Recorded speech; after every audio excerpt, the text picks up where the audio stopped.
second. I am gonna edit it quick. You got to get now that we're monetized and stuff. We got to make sure we're making our ad Oh, money. You know what I mean? and when you say we, when do I get my first check? We're splitting it. I'm gonna split that like 12 or 13 cents with you at the end. Do you want to do it at the end of the month or every year? Or what do you want to do? We haven't really Let's discussed go that. with each decade. Oh, okay. We could do that. All right. Welcome everybody to episode 44 of Pick Our Brains. I am one of your hosts, Ken. Uh-oh. You're Oh, lagging again. we're good. Mm-mm. How about now? I think it's good now. The voice is behind your movement. Just keep going. We'll see what Damn. happens. Just keep going. Okay, well, I'm Kent. Who are you? I'm Max, Common Ground Finds, mentor of Paper Gold, Deerfield Beach, Florida. I mean, are we really going backwards like that, Kent? Yeah, I want to know who you are, what you do. I want to know everything.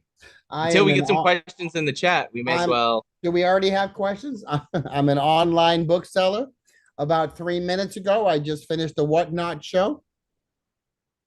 Well, And what platforms do you sell on?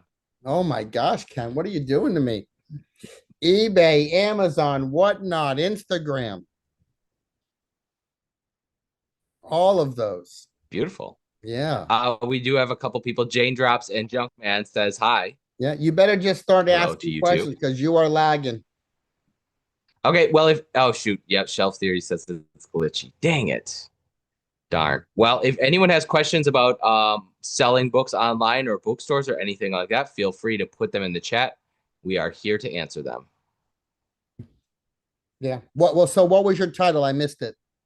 Our title today is What's Up with Reselling Books Online? Mm, What do okay. you think? Vague, but we can make it very specific. Yes, Max had some very good titles picked out, but I was in a little bit of a rush tonight, so I didn't have time to look them up. Even though I sent you those at 7 o'clock this morning. Yes, it's been a busy day. You Busy, know that. busy, busy, busy, busy. Um, I got a couple little announcements. Mhm. This last week, I have been buying some forage paintings online, and those actually, I think let's see, they're right that little pile right there. So I'm The going to be priority doing, box.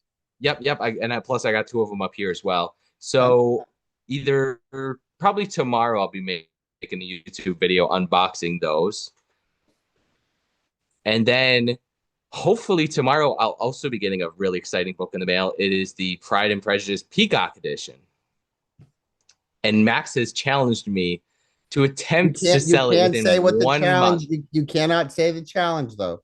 You can say No, there's a challenge, but you well, I think I cannot. already said. I think I already said the challenge is to sell it within 1 month. That's the Okay, challenge, but right? yeah, but you cannot say what number to sell it at. We have an agreed Did you number.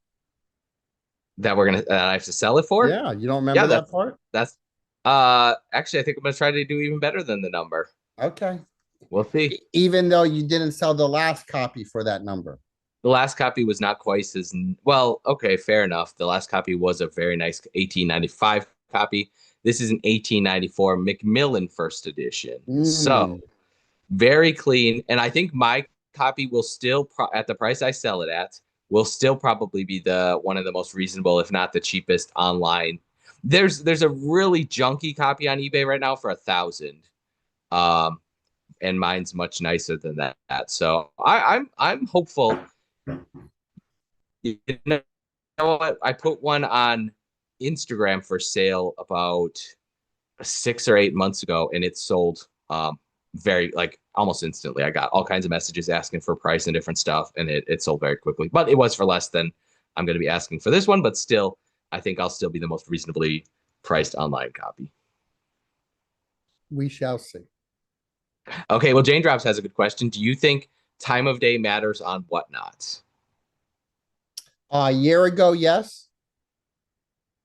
Now, today, September 29th.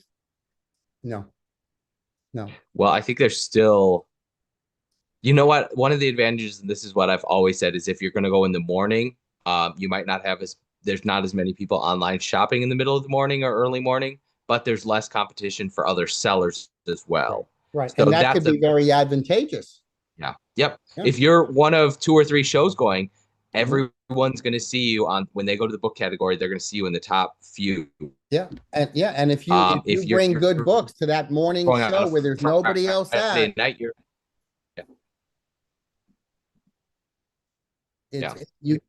you can yeah, If you're going any night of the week, there might be right. 25 or 30 other shows going.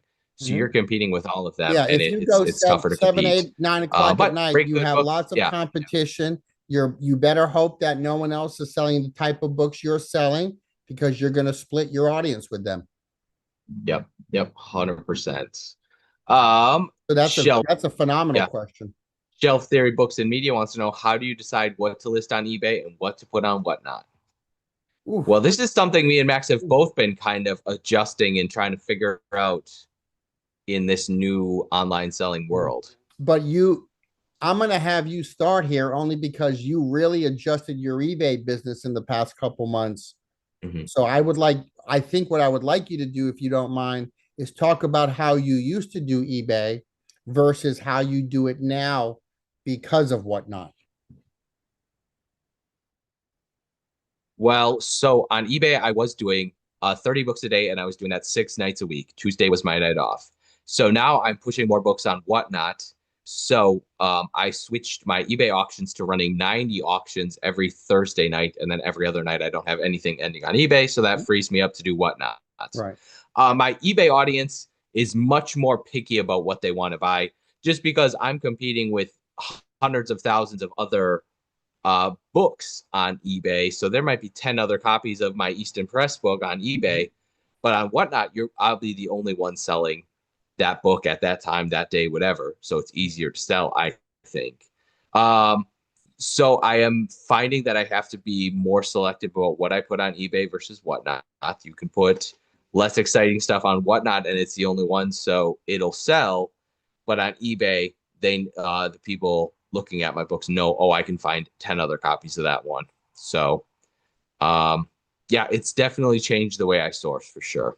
Source and sell. But the question is, how do you decide eBay versus whatnot?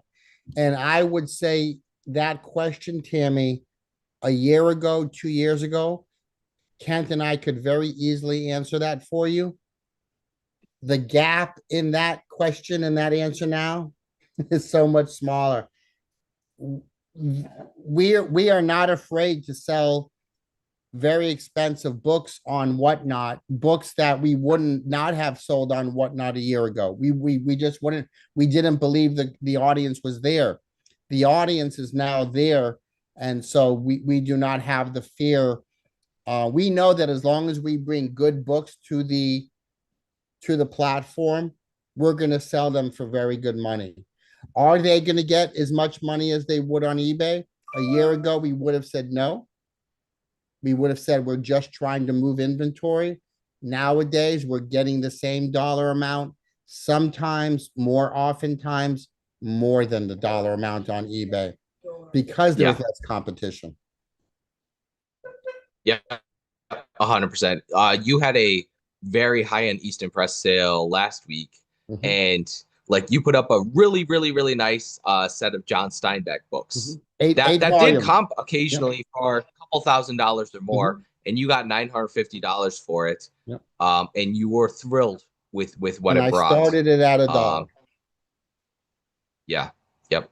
It had like I think like $180, $185 free bid or something like Mhm, that before the show even started, and it just went up and up and up. That auction ran for 3 minutes. yeah. So yeah. So to But yeah, answer me your me and question, Tammy, you are very anything, yeah.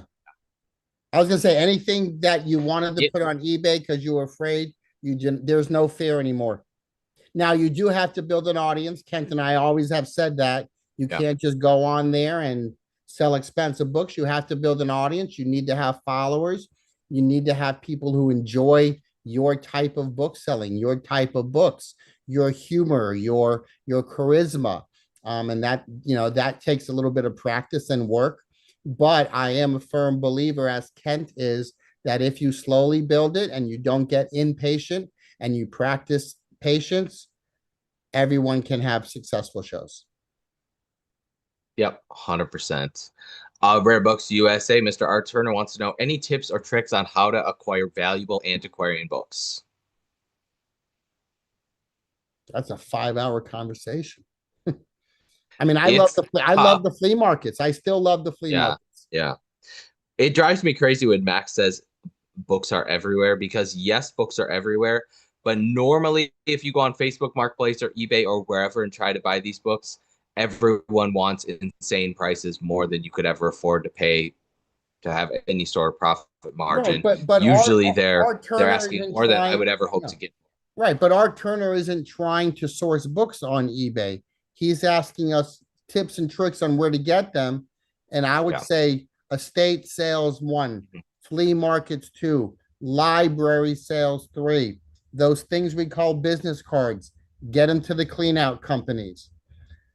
You know, do I live in a better geographical state than Kent does to acquire books? Yes. I mean, everybody retires down here. They bring their property, they bring their possessions, they die here in Florida.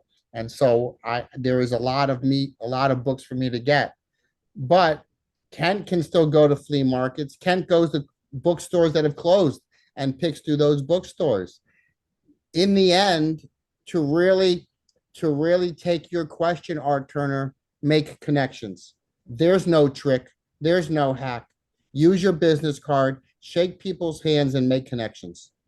Yep, and I think your biggest profit margin, the most profit you'll ever make on books is when you can buy collections.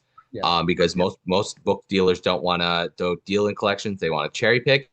Mm. Now it is a heck of a lot of work, and you're dealing with truckloads of books and disposing of books and trying to figure out what to do with all the duds and stuff. But that's where your best profit margin is going to be is when you buy those big collections versus buying one book at a Sure. time and having it shipped one book at a time. And like Max said, reach out to all the estate sale companies because no matter where you are in the country, these estate sale companies are looking for someone that will come take all the books. They would much prefer that a lot of times. So that would probably, Yeah, yeah. and it happens all the time in our Discord. We hear Mhm. every week someone's getting free books from an estate every week.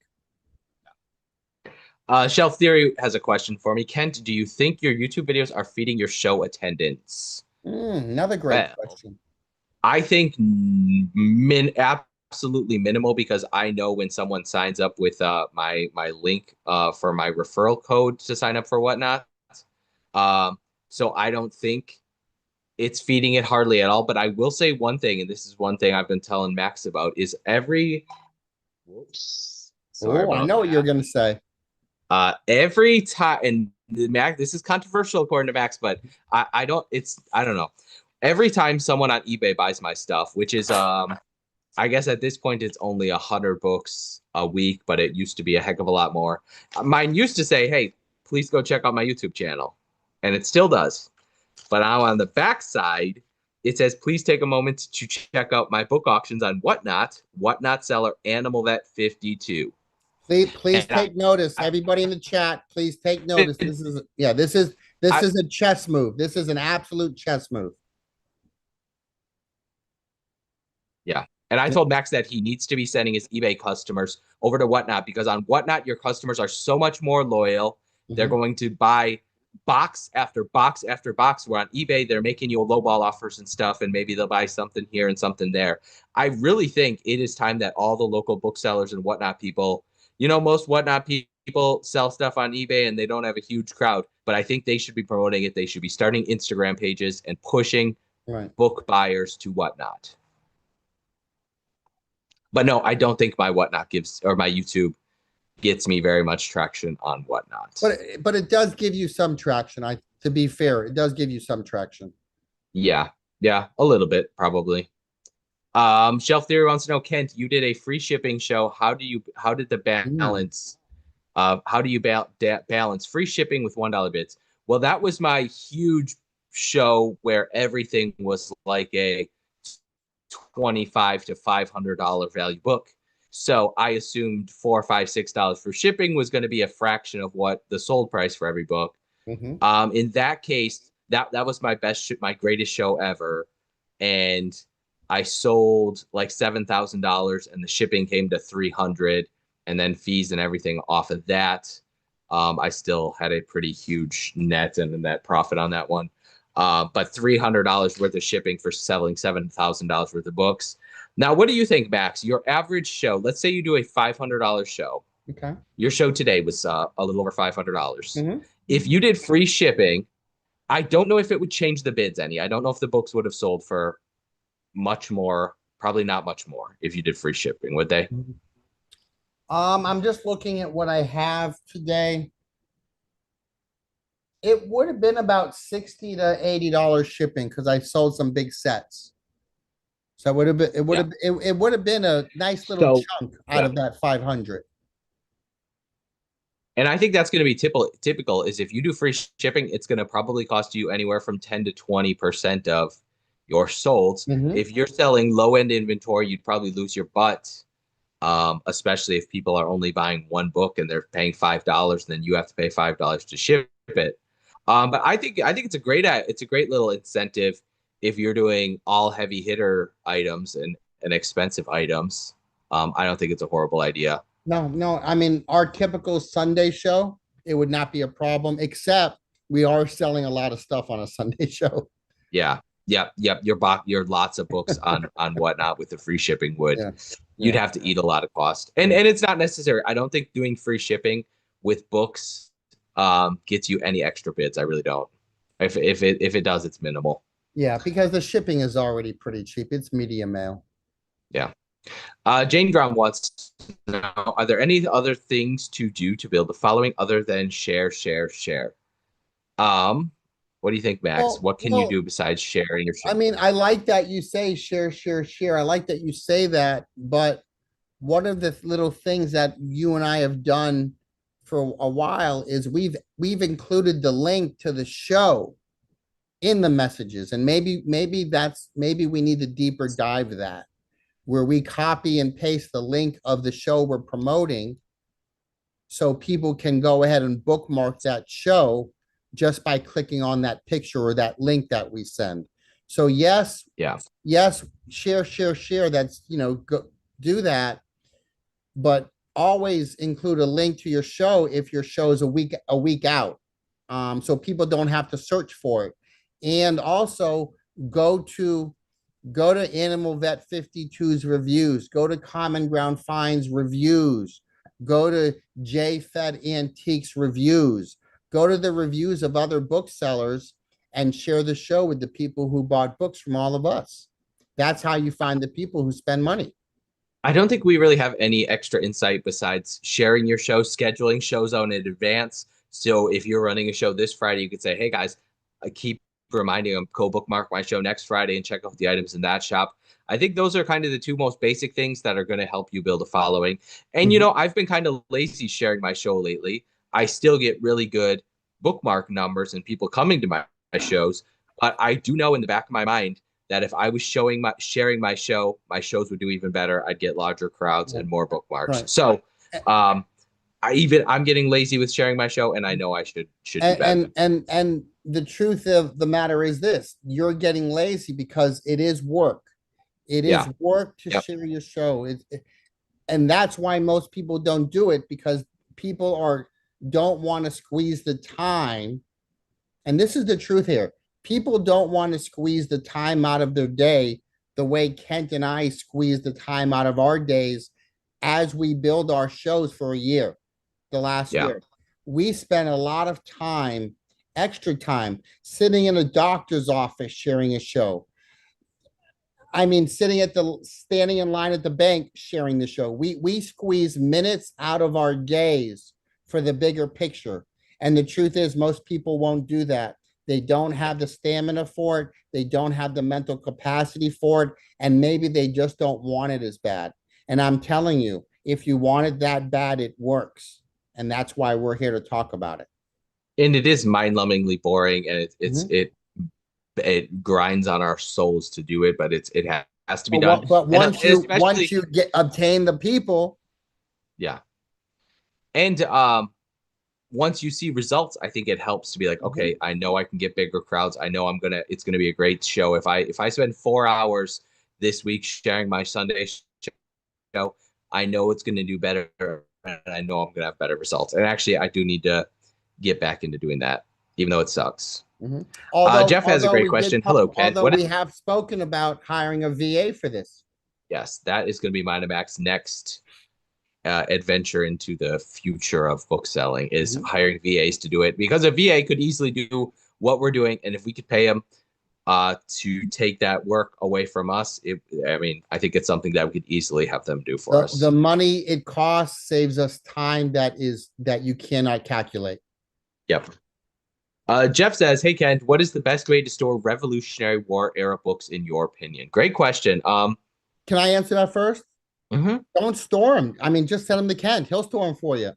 Oh yes, yes. Send them to me. I love colonial American printed books. The earlier the better, especially Revolutionary War era. I love that stuff. I'll buy it from you, Jeff, if you don't want to store it yourself. Um, I don't know if I have any crazy insight. Keep it out of light. Keep it anywhere that's too dry or too moist. Like keep it at normal room temperature era if possible. Don't keep it in the freezing cold. Don't keep it in the heat. And keep it away from moisture.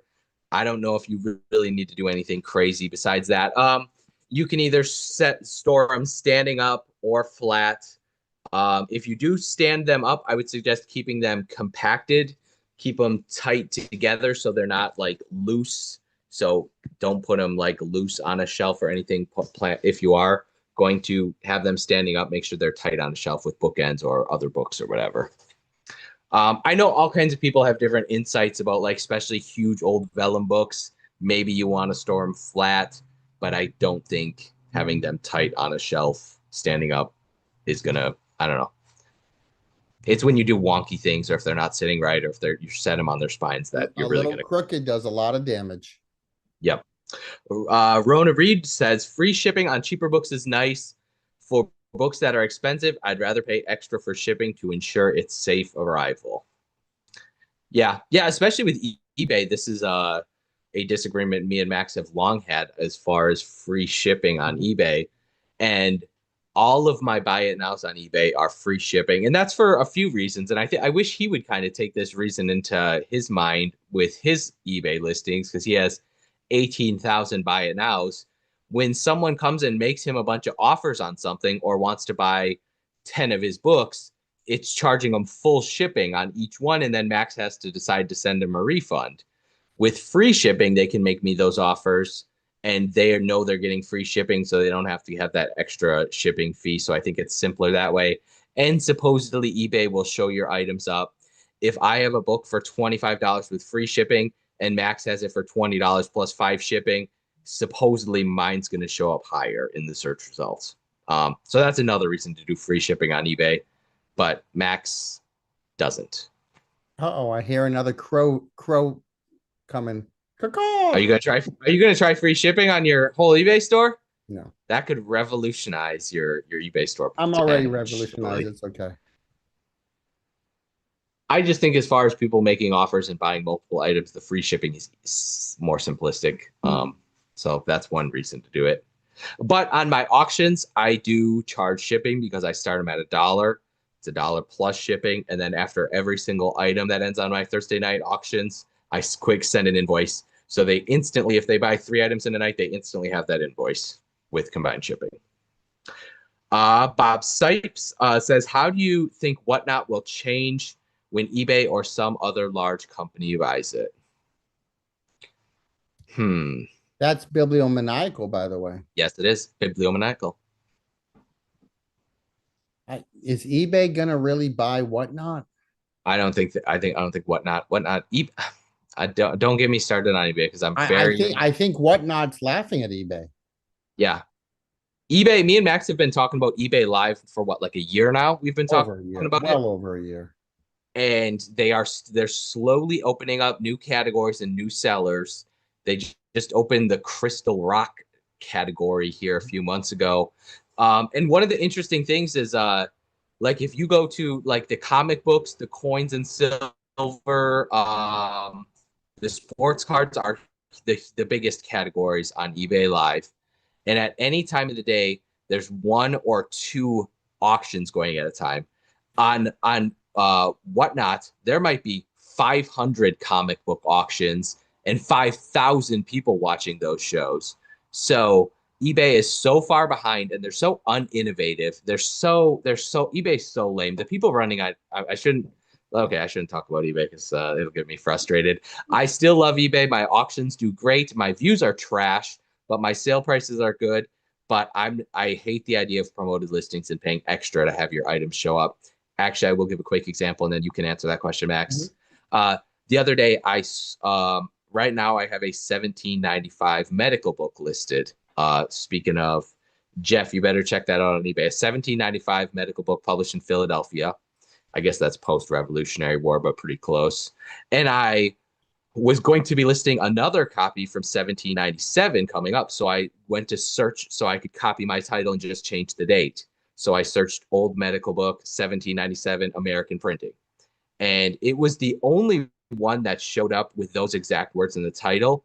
But eBay gave me like 20 options, and mine was like the fourth one after all of the sponsored medical books that showed up that didn't have half the words when I searched. Right. So eBay used to give you the items that showed up with your search terms, and usually they'd show you off the best deals. Now they're showing you the ones that they think is going to make them the most fee money. So it's very anti-buyer at this point. It's just not buyer or seller friendly. It's just not buyer or Yeah, seller friendly. yeah. So what do you think will change? I don't know if whatnot. I mean, if they get a how many billion-dollar offer from some other big company from Amazon or whatever, they may consider it. Um, Oh yeah, there's always going to be buyouts. yeah, That's par for the course of capitalism and global business ventures. But um, I keep saying this. I'm just waiting for Whatnot to go international. And once Whatnot goes international, the floodgates are now open. and I will say whatnot. We've been on there for a year and a half. You've been on for over 2 years now, and I don't know if they've ever made any changes in those 2 years that were like, oh man, I really don't like this new change. Whereas on eBay, it Yeah, feels like we're yeah. rushing to be like, oh man, I hate this new thing they're doing with feedback or whatever. Whatnot has made book selling easy. It's made shipping simplistic. There's just less rigmarole. There's Hmm. just less headaches involved in the selling because you price the book for whatever you price it for. If it's a Kent and Max book, it's $1. And then Hmm. you see how much the market decides. Yeah. eBay, you can put a fixed price, you can take best offers, then you can contemplate the offer you get. There's just so much more involved. And the streamlined nature, the streamlined manner of what Whatnot has done, it has revolutionized books in the past 2 to 3 years, completely revolutionized book selling. And I'm very curious to see what happens in the next 2 to 3 years. Yeah, and I remember, I don't know if it was this spring or last fall, someone mailed you like 50 boxes of Easton presses, Mhm, and you got some of the really nice sets, the William Durant history mhm. set. And I told you, like, hey, why don't you just auction on eBay? You're going to do really well with it. And you didn't. You listed as a buy it now on eBay.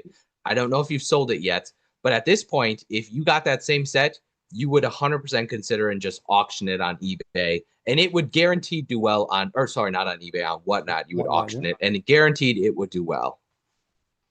Yeah, again, like that Steinbeck set from last week. It's $2,000 set. It sold for $995. It started at Yeah.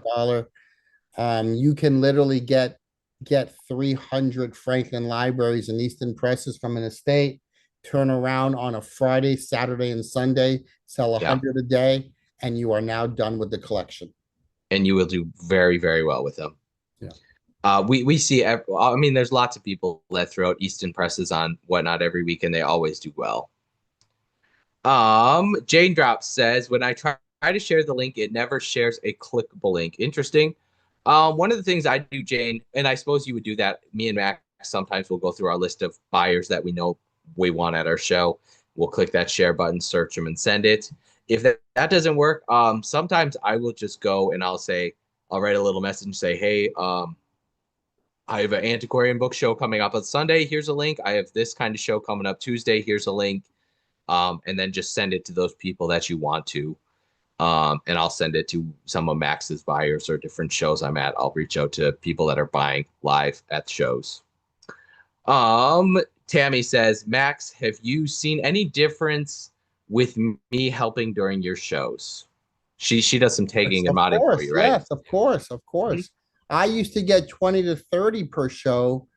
Of course, as you stay in longer, you get more people, but I'm clearly seeing 40, 50, 60. I think I had 82 at one show last Yeah. week.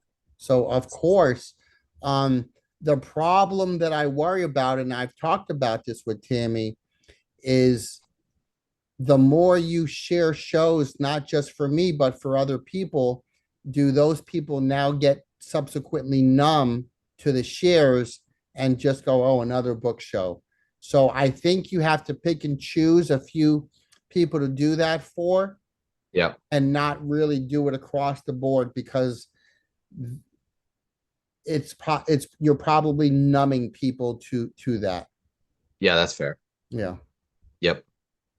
I'll just throw one thing out there quick. I ordered a Amazon scanner, a little scanner for that I can use for Amazon scanning. I think it's gonna get shipped today, so it'll be here later in the week, and then you have to teach me how to sell on Amazon. So big news, guys.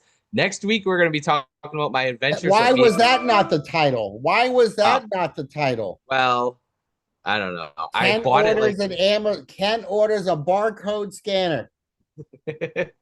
and I will be using it. Max is going to teach me how to find books for Amazon, I guess, since I got a bunch of ISBN books When out in the shed. customers bring you books with barcodes, you're going Yeah. to learn how to use it. Well, I have many, many boxes of barcode books that I just picked up here recently. Plus, I'm doing another book pick here in a few weeks. So I will maybe potentially be doing a lot of Amazon scanning. Beautiful. I'm still not sure if I'm scanning to some kind of app or what, but we'll I'll, see. I'll I'll figure it out for you. Okay. Rona says, do you have better profit margins from in-person purchases or online? That's a good question. Probably in-person purchases because most of those people don't have crazy expectations. Occasionally, someone will bring books into the bookstore and they'll be like, "Oh, I looked this book up and I saw it on eBay for $1,000." And I'm like, "Well, here I'm gonna pull it up on my eBay app and be like, okay, this sold last week for $12." And like the in-person ones, it's easier to explain and look everything up for them and tell them why their stuff isn't as valuable as they think. Online, I think people get crazy expectations for stuff, and it's tough to find good margins on eBay because everyone else is scouring eBay for deals as well. Shelf Theory says that she loves her scanner. Rare Books USA says, Max, I ordered the plastic sleeve mailers we talked about on Friday. What are those? Are the The bubble poly wrap mailers ones? to keep the book waterproof inside of an envelope. The Yeah, yeah, poly yeah. mailers. Oh, Yeah, gotcha. yeah. Okay. Yeah, I just use newspaper, but you Yeah, know. that's waterproof. Yeah, I've heard no, I've heard people I've got messages from eBay people saying, "Oh, hey, I just bought this book from you. Please make sure it's watertight in a Ziploc bag, blah blah blah, taped shut, because apparently sometimes people's stuff gets left out in the rain." Um, yeah, Art says revolutionary for his shipping process. What is are you got some kind of weird zoom in, zoom out kind of thing going on today? Oh, I don't know what's going on. I go You that and have it goes, yeah. Yeah, you have the automatic There it goes pants. Oh, again. there you go. There you go. I got a State. producer. I got a producer and a director. Yeah, yeah. Oh, that's fancy. I think we got a new commenter. State of Survival says also no auction fees when an in-person sale is made. Yep. Always. Yeah, that's always people. You know what? When people come into the bookstore, I usually say, "Hey, you're better off selling this yourself. Put it on eBay yourself. You can ask $200 for this book. I'm gonna offer you this," and they always take my offer. Even though they know exactly what they could probably get for it, they always take my offer because some of them have dabbled in eBay and online selling and Facebook Marketplace, and they know what a nightmare can be. Do you want to wrap things up? We don't have. I think we're caught up on Yeah, no, I questions. think it's time. I have my social media content creators coming in to take some pictures. Cool. So she's on her way in here to do that for me. And I know Oh, you. so okay. Yeah, go Quick ahead. question. Do you think you get many whatnot buyers from because you share a lot of stuff about whatnot on your Instagram? Yeah, I think Instagram does well for me to bring people into whatnot who aren't familiar with it. Um, there's still a vast book audience that doesn't know what Whatnot is yet, and Yeah. part of my battle is to teach them about it. And then when you share the show with your link, they get Whatnot gives you $5 credit for Mhm. doing that, and I've had several $100 from people I don't know because they signed up through my link on Instagram. So yeah, I think all social media is good to bring people in eventually. Yeah. Yep. Absolutely. Mm. All right. Well, thank you all for all the great questions. We appreciate. Sorry Oh for the yeah. technical Sorry for issues. the issues in the beginning, but we're good now. And I Yep. All know right. Kent has a show tonight. Make sure you go to his show tonight, 7 o'clock Eastern, Kent, or Yep. 8, 7 o'clock. Yes, Eastern. Yep. You're right. 7 Eastern. And we'll see you next Monday. All right. Thank you all.